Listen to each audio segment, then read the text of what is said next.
Hello， 大家好，欢迎来到喜小厨的菜园子，又到了 Garden Tour 的时间。上一期呢，我带大家参观了墨尔本2月份的菜园。那么今天呢，我来带大家参观一下3月份我的菜园是什么样子，看看跟上一期有什么不同。上一期呢，由于时间关系没有完全的参观完，至少温室里面的植物没有向大家介绍。那么今天呢，我们要花时间在温室里给大家看看温室里的植物是什么样子。Let's go。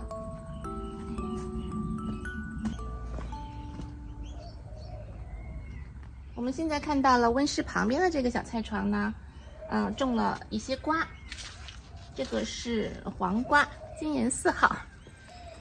这个黄瓜现在摘正好，非常嫩的时候。我们今天把它摘下来，一会儿吃掉它。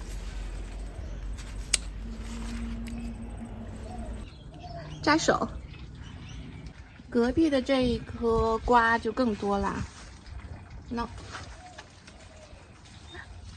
这个是意大利砍瓜，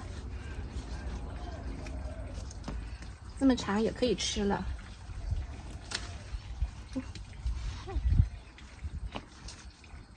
这个小篮子还放不下了呢。那边还有一颗，等一下我去摘。这个季节呢，就是各种瓜果成熟的最多的季节。我的这些瓜呢，基本上没有人工授粉，全都是靠昆虫来授粉。像这个，它里面是有蜜蜂的。我每天基本上不会花时间在这些瓜的授粉上。这还有一个即将开放的雌花，这个就是雄花咯。然后还有不少的豆角。意大利瓜的对面呢，种了一个狭长的小花坛，然后花坛旁边有一些花盆，里面种的是茄子。这几盆茄子呢，原来是在菜床里的，花种在瓜藤的下面，但是位置太阴了，由于被瓜遮挡住，所以一直都长得不好。后来呢，我上个月把它移到了花盆里。移到花盆之后，这个位置就是有阳光，然后它就长得非常快了，很快就长大了。但是现在还没有开花。如果下个月我们这里变冷的话，我准备把它们搬到温室里去，这样可以延长它的生长时间，也许能有开花结果。然后这几盆茄子的后面呢，也就是这个长条的小花坛里，我种了一颗三角梅，这种红色的，大概种了能有不到半年吧。虽然是阳光房，但是这个位置实在是太晒了，没有任何遮挡。我想让它暗一点，所以希望这个三角梅可以长这么高，然后遮挡住这一面的阳光。柿子树，哇，这一串柿子把枝都压弯了。上个月的柿子还没有很黄，现在这个月已经变黄了，估计再过1个月就应该可以收获了。希望到收获之前它能够安全的度过，不要被一些小动物咬。我可能之后会罩上网子来防护一下。继续往前走，玉米应该是成熟了，我扒开看一下是否成熟了。这是那个紫色的黏玉米，已经颗粒很饱满了，可以摘了。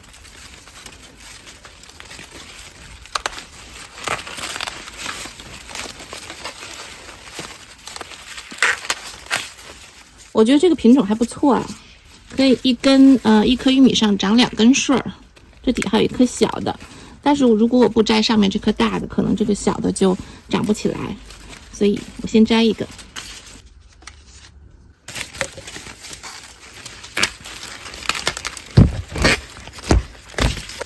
后面还有一颗，这一颗肯定可以了。这一颗看。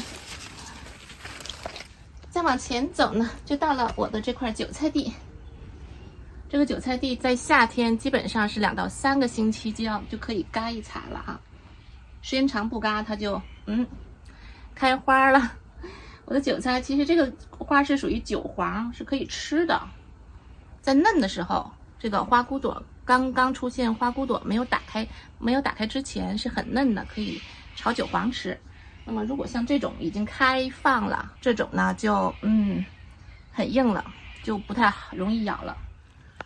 然后这部分呢是我上周刚刚采摘过，1个星期它又长出来了。这边茂密的是没有采摘的，大概已经2到3周没采了，所以它就出现了韭黄，要开花了。这个花开完了就可以打韭菜种子了。如果需要种子的呢，就可以让它一直开花，然后收韭菜种子。这些韭菜可以基本上实现韭菜自由了。韭菜旁边呢就是我种的火龙果。上一期我说我的火龙果终于开花了，我开了5朵花。那现在呢，它就结了5个火龙果。其中有一个最先开花的那个已经变粉红了。这个我记得上一期给大家参观菜园的时候，它还是绿色的啊。这几天已经变红了，很快就可以吃了，真好。然后下面的这一些呢，这几颗比刚才那一颗晚开花半个月，所以它们还是这样小小的绿绿的，但是都授上粉了，都膨大了。咱们的菜友呢，有的菜友说火龙果他们那里很便宜，那么就不需要种了。我这里的火龙果的价格是基本上8到10刀一颗一个，所以我觉得还是种起来比较划算。结了5个，那么就是50刀。我们现在是围着这个小温室转了一圈温室的这个后面呢，种了几颗辣椒，这是不同品种的。这个高的应该是线椒，然后矮的应该是朝天椒，已经开花了。等一下我就去隔壁温室给大家看看温室里面的辣椒。我特别喜欢这个地方的景色，就是觉得有一种那种休闲惬意的感觉。香椿树芽越掰越多，然后这个香椿长出来的芽就可以炒鸡蛋吃啦。越新的芽越嫩，像这种特别嫩，不要担心掰完了就没有了。这个香椿树的芽是越掰越多的，你不掰它就长大了，它就变成树枝了。你要是掰呢，它就会长出更多的新嫩芽。一棵香椿树从春天就可以掰芽，然后夏天最热的时候，我这里最热的时候就不怎么长芽，然后到秋天开始天气渐凉的时候又继续长，所以一棵香椿树收芽的时间在我这里能收半年，是非常好的一种芽菜植物啊。那今天呢，摘了一小把，够炒一小盘鸡蛋了。我这里跟大家说一下，香椿芽炒鸡蛋的话，一定要把香椿用水焯一下，然后再把它切碎炒鸡蛋。小棚架底下种了几颗小苦瓜，这个苦瓜可能是种在这个小花箱里，那个肥料不是特别足所以今年这个凡是种在这里的小苦瓜长得都特别小，不过长到这种程度一定要收了，再不收就老了。苦瓜的旁边人参果，这颗人参果应该也可以收了，开始有紫色的小条条了，但是还可以再等2天，这个时候吃应该不会甜。人参果真的是好种，特别好种。如果大家就喜欢吃那种清淡的水果，建议可以种，因为特别容易种，而且在我这里也是半年，至少有半年都是在开花结果的。我这基本上看，我这只有2颗左边只有1颗，右面只有1颗，所以这是2颗人参果，然后基本上都是10几20个果同时在挂着。石榴树越长越大，它现在已经开始变红了，然后这边还有陆续在开花。石榴花，这还有一颗新结的小果子。从16树继续往前走，这边是上一期没有参观到的地方。这个花盆里是新植的2颗火龙果，后面的这棵花盆里，是一棵枣树，很小的枣树苗。今年是第2年，结了4颗枣子。因为果树要是想让它长得漂亮，一定要在它小的时候就注意调整它的形状。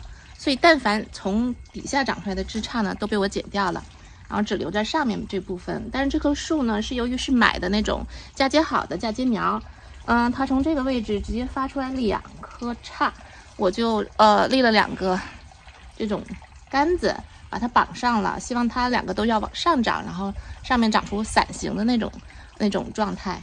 我比较喜欢那种伞形的，所以现在就是这个状态，只有4个果子，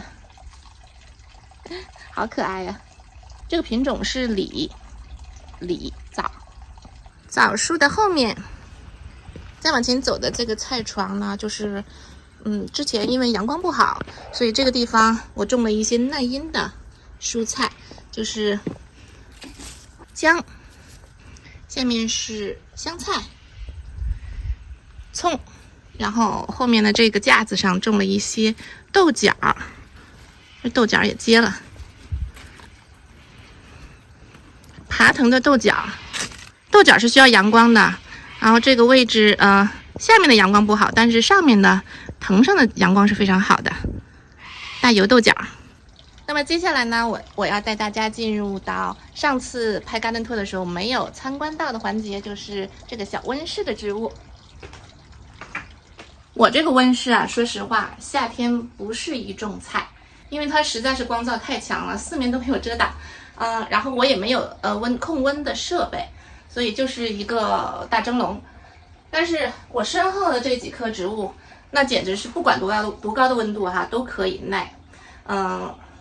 你像40度、45度，甚至将近50度的天气，它们都长得好好，只要你时不时给它浇点水，它就长得非常好。咱们看看都有什么。第一个就是青椒，小甜椒。看看这个青椒结了多少啊？1、2、3、4、5、6、7、8、9、10、11、12、13、14、15、16、17、18、19、20多个，不数了。看这一串，这一个枝上，这一串，它长这么多，其实就是结太多了，长不大。所以我要摘下一些，我今天要摘下一些给它见一下果，然后剩下的那些才可以长大，要不然这个水肥是供应不上的。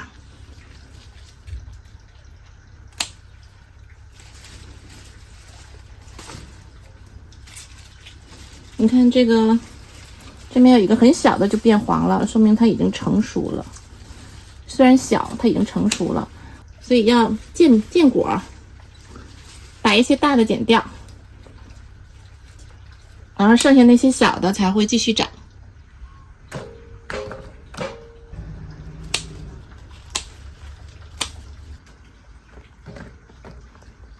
旁边的这一颗也是哈，这一颗的果实更大。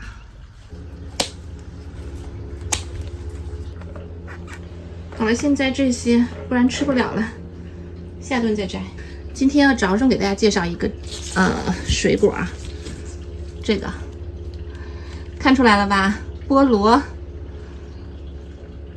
就是我用吃过的菠萝的一部分种的。那么之后我会做一期视频，专门讲我是怎么种出来的啊。很简单，也是利用一种叫再生的方法来种的。这个菠萝很可爱，这种方法种东西特别适合家庭种，特别好玩，特别有趣。这里的小辣椒，哇，这辣椒没有上百个，也有80、90个吧。你仔细看啊，长的都是，全都是密密麻麻的，从下面看就更多了。而且它不会就是一起长，然后它会一批一批的，红了的，然后就那个下一批就是刚绿，再下一批还在开花，刚刚开花，刚刚结果。然后这个辣椒真的是非常耐热，在我的小温室里啊，不管多热的天它都能够存活，而且照样开花结果。这是那个晒干辣椒的品种，辣椒皮很薄，然后就是放在屋子里阴干，就非常容易干。然后就是做那种干的辣椒。所以我身后的这几种呢，就是在我的温室里已经都是2、3年了。这个青椒和辣椒都是3年了，冬天偶尔也会开个花结个果，然后只是修剪一下，也不会死。然后夏天呢就会长得非常茂密，非常好。也就是说，在温室里种，如果你选对了品种和物种，一个蔬果你可以种很多年。那些冬天不耐寒的植物种在这里呢，不仅能保证安全过冬，甚至在冬天也可以开花结果。刚刚我们一起去菜园子走了一圈，收获这么多。就现在这个季节呢，每天都可以收获一些新鲜的蔬菜水果。这个季节基本上可以算是自给自足了。有一个小菜园，生活还是非常惬意舒适的。还有，如果您喜欢种菜种花这样的家庭园艺呢，欢迎您订阅关注我的频道，我会带您体验更多的田园生活，并分享一些很有用的种植技巧。今后呢，我尽量每一个月都会带大家参观一下我的小菜园，因为每一个月的风景都不一样，每个月的收获也不一样。那好了，今天的参观菜园的节目 Garden Tour 就到这里，感谢大家的收看，咱们下一期再会。